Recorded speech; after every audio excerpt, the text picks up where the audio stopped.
KFX로 드론 수ում 앵벌이 하여 본전 뽑는 경제적 방안에 대해서 약간 KFX 사업을 계속할 거면 이런 방안이라도 검토하자는. 요즘 전투기나 폭격기는 미사일이나 폭탄을 탑재 안하는 게 하나의 트렌드화 되어가고 있습니다. F-35는 AN/APG-81, AESA 레이더로 SAR 영상을 띄우고 EOTS와 DAS로 타겟을 추적할 수 있습니다. 그 결과 F-35B는 타겟을 찾는 헌터 역할을 맡아 킬러인 HIMARS를 자동으로 조작해 GMRS를 발사하는 흉악한 수준에 이르렀습니다. 다시 말해 F-35B 일대가 전역에 출현하면 F-35에 탑재된 인공지능의 버프를 받는 지상군 유닛들은 적군을 조져댈 수 있습니다. 또한 시리아 내전에서 F-22A가 활약한 것과 같이 스텔스화된 공중 AESA 레이더 포켓이 가까이 접근하고 표적 획득을 지원하여 적군을 순삭한다는 개념은 인공지능과 결합했을 때 무시무시한 결과를 초래할 수 있습니다. 킬체인이 병렬 연산으로 동시에 수백만 개가 돌아가기 시작하면 수백만 대군이라도 수십 분이면 전멸이라 할 수 있습니다.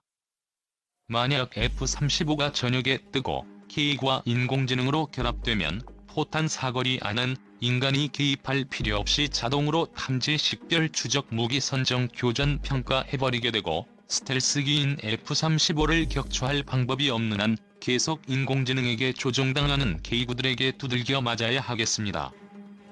그러므로 과거의 전투기나 폭격기가 미사일 또는 폭탄을 탑재해 직접 전투를 벌였다면 현재의 전투기나 폭격기들은 강력한 센서와 인공지능을 탑재하고 지상군 유닛들을 자동으로 조작하여 전쟁의 승리를 가져다 주는 존재로 변하고 있다 봐도 되겠습니다. 그러므로 이제 전투기라던가 폭격기라는 단어는 마땅하지 않은 것 같습니다.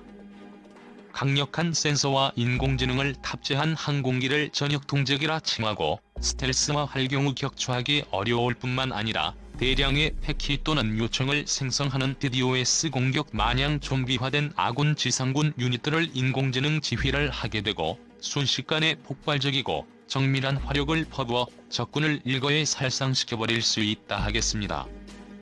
F-35는 그런 무기인데 F-35의 경우 배회 폭탄 및 드론 수ում 때도 통제할 수 있다 하겠습니다.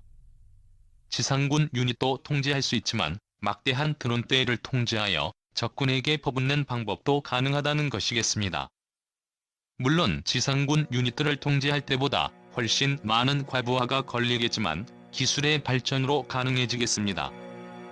막대한 양의 배회 폭탄 및 드론 수움대를 통제할 수 있다면 지상의 고정식 통제 시스템에 비해 공중에 제공 중인 이동식 F-35가 오히려 가격면에서 유리할 가능성이 있습니다.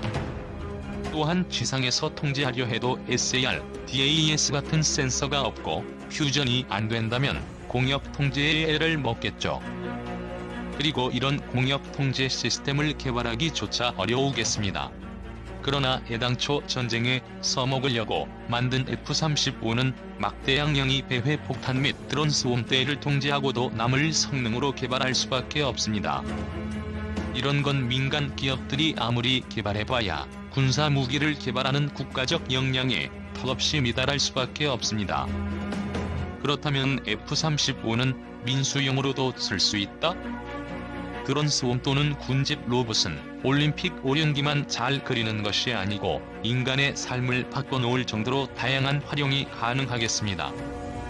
1.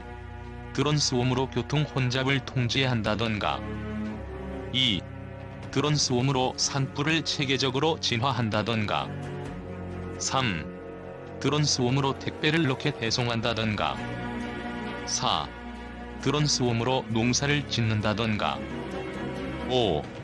드론 수움으로 미세먼지를 정화한다던가.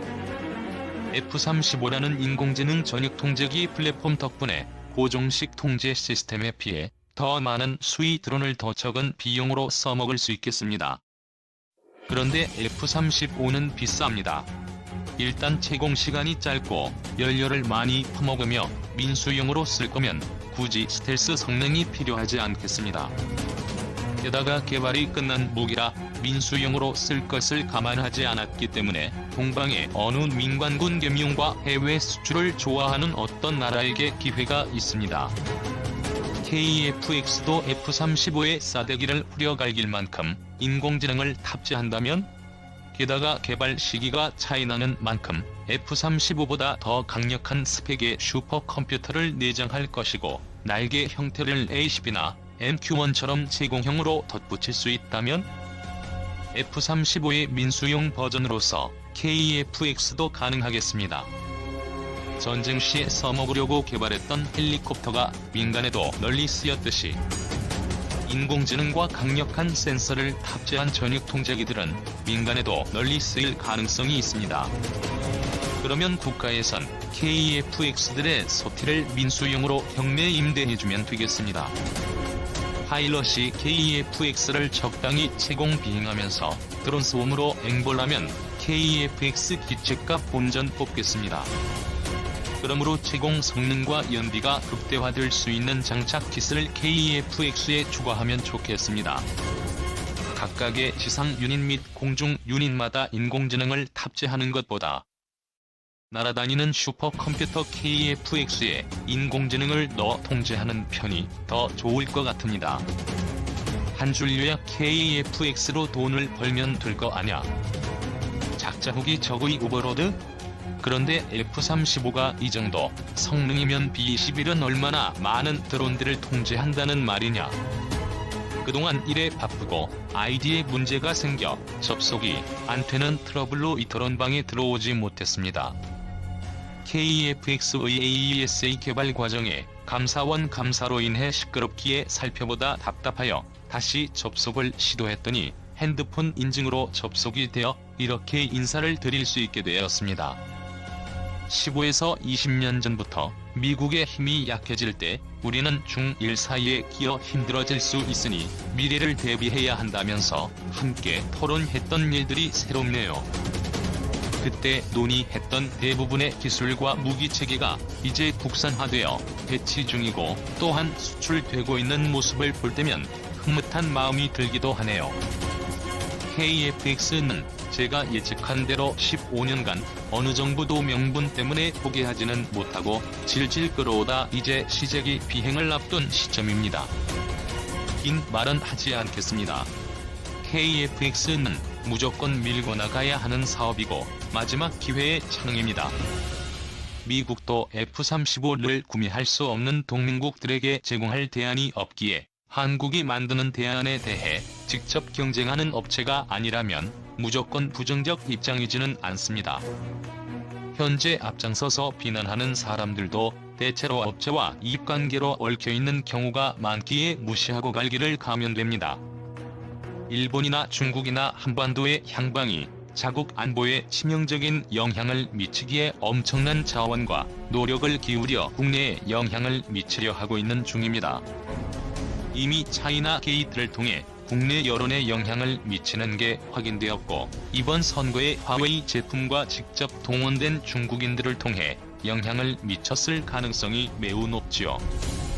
정보계통에서는 한국의 CIA, DIA 등의 정보요원이 과거에 비해 수배의 인력을 파견하여 활동 중이고 일본 내각조사국 요원들, 여기에 모사드 요원들, 중국 정보 요원들이 엄청나게 모여 활동하는 동네 장터라고 합니다. 여기에 중국 요원은 조선족과 유학생들 중 상당수가 중국 당국의 명령을 받아 움직이도록 만들어져서 그 수가 수만 단위 이상이라고 합니다. 다 허황된 소설 같은 이야기로 들리죠. 제가 보기엔 구한말과 별로 다를 바 없는 상황이 벌어지고 있는 듯합니다. 하다가 순식간에 나라의 운명이 뒤바뀔 수 있는 상황으로 보입니다.